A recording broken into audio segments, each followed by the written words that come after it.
அமரர் கல்கியின் சிவகாமியின் சபதம் 2ஆம் பாகம். அத்தியாயம் 9. ரதியின் புன்னகை. மாமல்லரின் ஓலையில் ஒரு பகுதியை சிவகாமி நினைத்து நினைத்து ஆனந்தித்துக் கொண்டே வீடு நோக்கி நடந்தாள். அப்படி அவளை மெய்மறக்கச் செய்தது ஓலையின் கடைசி பகுதியேயாகும்.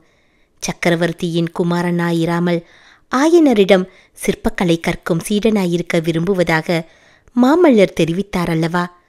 ஆக இந்த விஸ்தாரமான பரதகண்டத்தில் 1/3 பாகத்தை தனி அரசு புரியும் சக்கரவர்த்தியின் குமாரர் தமக்குரிய அந்த மகத்தான சாம்ராஜ்யத்தை வேண்டாம் என்று வெறுத்து தள்ள சித்தமாயிருக்கிறார்.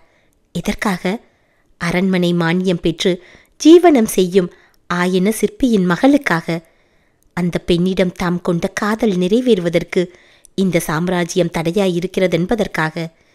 இம்மாதிரி அதிசயத்தை கதையிலோ காவியத்திலோ கேட்டதுண்டா? ரதி, உன் தோழி சிவகாமியைப் போல் பாக்கியசாலியான பெண் இந்த 7-14 லோகத்திலும் இல்லையடி என்று கூறி சிவகாமி தன்னை தொடர்ந்து வந்த மானின் முகத்தை 2 கரங்களாலும் பிடித்து நிமிர்த்தினாள். ரதியோ தன் அழகிய கண்களை அகல விரித்து அவளை அவளுடன் நோக்கிற்று. இதோ பார் ரதி, நீயும் அதிர்ஷ்டசாலிதான். 8 மாதத்துக்கு முன்பு உன்னிடம் மாமல்லரை பற்றி நான் குறைவாக கூறியதை மறந்துவிடு. இன்று இவர் கமலி வீட்டுக்கு நான் போகக்கூடாது என்கிறார். நாளைக்கு ரதியை உன்னுடன் அரண்மனைக்கு அழைத்து வரக்கூடாது என்பார். இப்படிப்பட்ட பெரிய மனிதர்களின் உறவு நமக்கு ஒத்து வராதடி அம்மா என்று சொன்னேன் அல்லவா?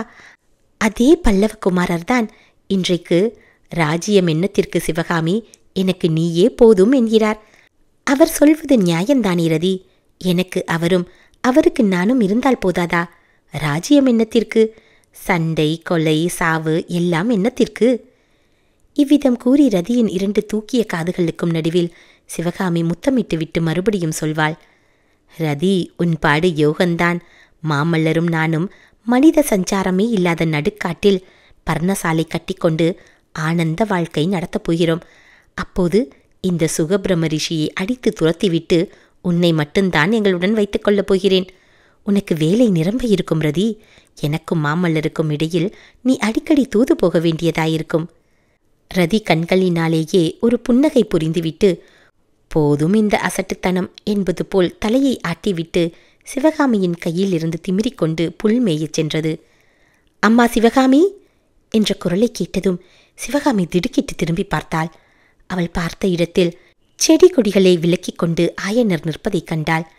தான் ரதியுடன் பேசிக் கொண்டிருந்தது அவர் காதிலே விழுந்ததோ என்ற எண்ணத்தினால் அவளுடைய முகத்தில் நாணமும் அச்சமும் கலந்து தோன்றின. ஆனால் மலர்ந்த முகத்துடன் ஆயனர் கூறிய வார்த்தைகள் அவளுடைய பயத்தை போக்கின. குழந்தாய், எனக்கு தூக்கி வாரி போட்டுவிட்டது. நடுக்காட்டிலே யாரோடு பேசிக் கொண்டிருக்கிறாய் என்று பார்த்தேன். ரதியுடன் பேசிக் கொண்டிருக்கிறாயா? பாவம், நீ என்ன செய்வாய்? உன்னோடு பேசுவதற்கு கூட இவ்விடத்தில் யாரும் இல்லை. பொழுது போவதே உனக்கு கஷ்டமாய்த்தான் இருக்கும். காஞ்சியிலாவது உன் தோழி கமலி இருக்கிறாள். இப்படி பேசிக்கொண்டே நெருங்கி வந்த ஆயனரை சிவகாமி கட்டி தழுவிக்கொண்டு, அப்பா, உங்களுக்கு தெரியுமா? கமலி கமலி என்று மென்று விழுங்கினாள். ஆயனர் பதறலுடன், ஐயோ, கமலிக்கு என்னம்மா? ஏதாவது உடம்புக்கு வந்திருக்கிறதா என்று கேட்டார். ஆமாம் அப்பா, கமலிக்கு உடம்பிலேதான் வந்திருக்கிறதாம் என்று கூறிவிட்டு சிவகாமி இடி இடி என்று சிரித்தாள். அதை பார்த்த ஆயனர் விபரீதமாக ஒன்றுமிராது என்று தீர்மானித்து கொண்டு, பின்ன என்ன சிவகாமி, ஒருவேளை இங்கே வருகிறதாக சொல்லி அனுப்பியிருக்கிறாளோ என்றார். இல்லை அப்பா, இல்லை என்று சொல்லிக்கொண்டே சிவகாமி ஆயனரின் காதின் அருகில் நெருங்கி, கமலி வயிற்றில் சின்ன கண்ணன் வந்திருக்கிறானாம் என்றாள். ஆயனர் சற்று நிதானித்து விஷயம் இன்னதென்று தெரிந்து கொண்டார். முன்னை விட அருமையுடன் சிவகாமியை அணைத்து தழுவிக்கொண்டு, சந்தோஷம் அம்மா, சிவகாமியின் கல்யாணத்தின் போதே நான் ஆசீர்வாதம் பண்ணினேன் என்றார். அப்பா, உங்கள் செல்வகுமாரிக்கு எப்போது கல்யாணம் ஆயிற்று என்றாள் சிவகாமி. தாம் வாய் தவறி சிவகாமி என்று சொல்லிவிட்டது ஆயனருக்கு சட்டென்று புலப்பட்டது. அவர் ஓர் அசட்டு புன்னகை செய்துவிட்டு, என்னம்மா சொன்னேன்? சிவகாமியின் கல்யாணத்தின் போது என்று சொல்லிவிட்டேனா? அதனால் என்ன, உனக்கும் ஒரு நாள் கல்யாணம் நடக்கத்தான் போகிறது. நான் சொல்ல வந்தது என்னவென்றால், கமலியின் கல்யாணத்தின் போது நான் அவளுக்கு ஆசீர்வாதம் செய்தேன். சீக்கிரத்தில் உனக்கு ஆண் குழந்தை பிறக்க வேண்டும், அவன் என்னிடத்தில் சிற்பக்கலை கற்றுக்கொள்ள வேண்டும் என்று என்றார். இவ்விதம் கூறிய ஆயனர் பேச்சை நிறுத்திவிட்டு மௌனத்தில் ஆழ்ந்தார்.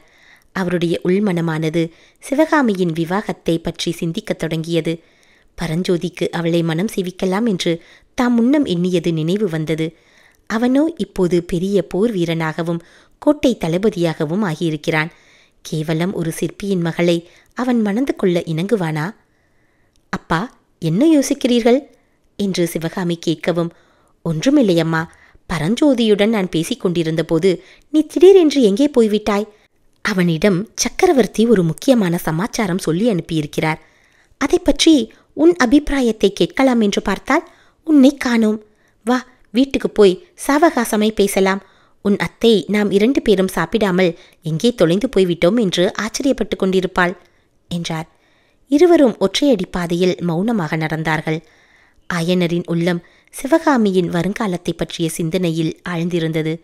சிவகாமியின் உள்ளமோ தேன் மலரை மொய்க்கும் வண்டை போல் மகிழ மரப்பொந்தில் இருந்த மாமல்லரின் ஓலையைச் சுற்றி வட்டமிட்டு கொண்டிருந்தது. 9ஆம் அத்தியாயம் நிறைவு பெற்றது. 10ஆம் அத்தியாயம். ஆனந்த நடனம். அப்பா, நான் நடனம் ஆடி வெகு காலமாகிவிட்டதே, இன்றைக்கு ஆடட்டுமா என்று சிவகாமி கேட்டாள். இருவரும் வீட்டுக்கு சற்று தூரத்தில் ஒரு மரத்தடியில் கிடந்த கல்லின் மீது உட்கார்ந்திருந்தார்கள். பக்கத்து மரத்தடியிலே வர்ணம் அரைக்கும் கல்லுவங்களும் வர்ணம் காய்ச்சும் அடுப்புகளும் சட்டி பானைகளும் கிடந்தன. ஆயனர் சிறிது அதிசயத்துடன் சிவகாமியை உற்று நோக்கினார். இன்றைக்கு என்ன குழந்தாய், உன் முகம் இவ்வளவு களையாயிருக்கிறது என்று வினவினார்.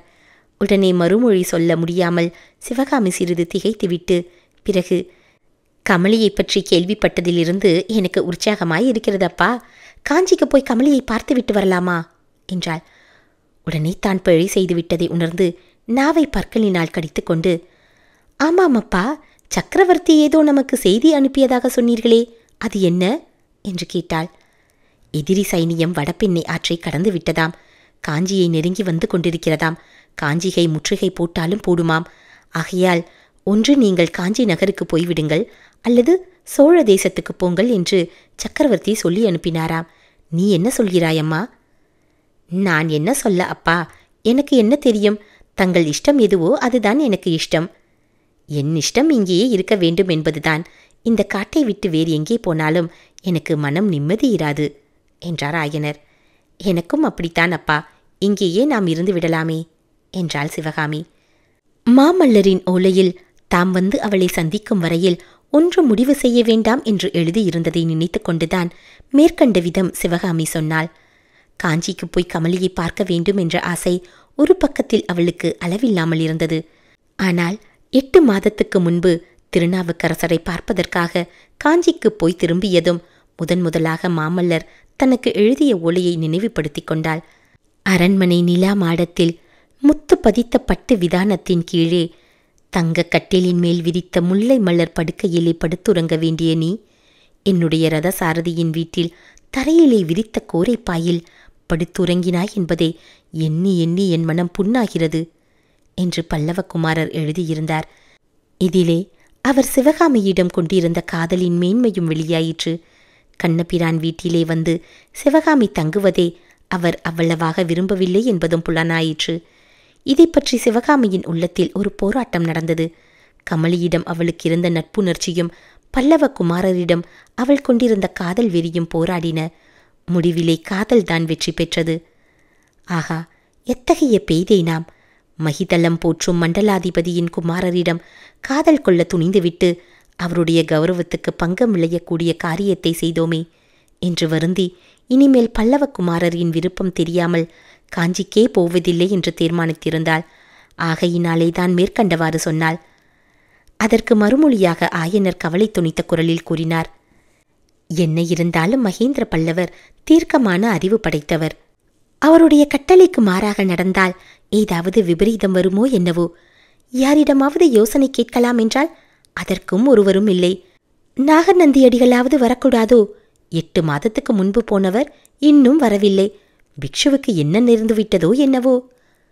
ஆயனரின் மனச்சோர்வை கவனித்த சிவகாமி அவரை உற்சாகப்படுத்தும் பொருட்டு மறுபடியும், அப்பா, நான் நடனம் ஆடி வெகு காலமாயிற்று, இன்றைக்கு ஆடுகிறேன் பார்க்கிறீர்களா என்றாள். சிவகாமியின் நாட்டியத்தை நானும் பார்க்கலாமா என்று ஒரு குரல் கேட்டது. 2 பேரும் ஏக காலத்தில் திரும்பி பார்த்தார்கள். சற்று தூரத்தில் நாகநந்தி அடிகள் நின்று கொண்டிருந்தார்.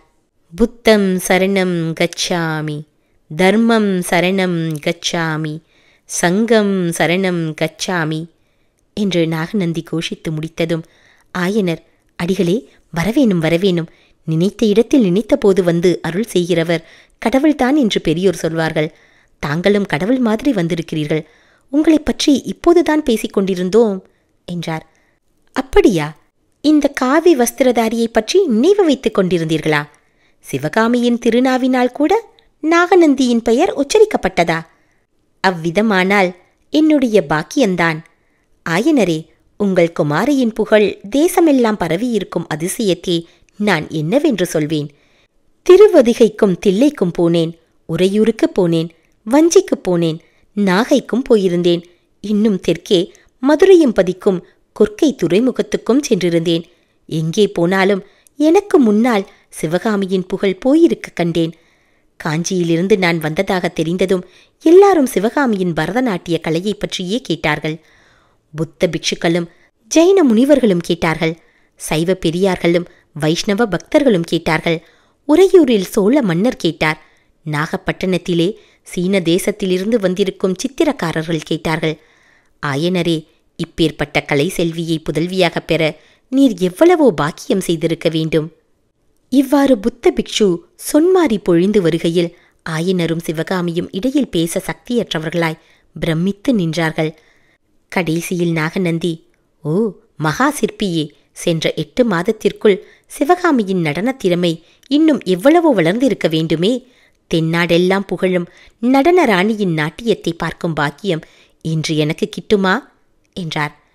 நாகநந்தியின் விஷயத்தில் சிவகாமியின் மனப்பாங்கு கூட அவருடைய புகழுரைகளினால் ஓரளவு மாறிவிட்டது. எனவே ஆயனர், ஆடுகிறாயா அம்மா என்று கேட்டதும் உடனே ஆகட்டும் அப்பா என்றாள் சிவகாமி. மூவரும் வீட்டுக்குச் சென்றதும் சிவகாமி ஒரு நொடியில் நடன உரை தரித்துக்கொண்டு நாட்டியத்துக்கு ஆயத்தமாக வந்து நின்றாள். அவளுடைய முகத்திலும் மேனி முழுவதிலுமே ஒரு புதிய ஆனந்த கிளர்ச்சி காணப்பட்டது. மாமல்லரின் காதல் கனிந்த மொழிகளும் அவளுடைய கலை சிறப்பை குறித்து நாகநந்தி கூறிய புகழுரைகளும் அத்தகைய கிளர்ச்சியை உண்டு பண்ணியிருந்தன. ஆயனர் போட்ட தாளத்துக்கு இசைய சிவகாமி நிறுத்தம் ஆட ஆரம்பித்தாள். அதில் பாட்டு இல்லை, பொருள் இல்லை, உள்ள கருத்தை வெளியிடும் அபிநயம் ஒன்றும் இல்லை. ஒரே ஆனந்தமயமான ஆட்டந்தான்.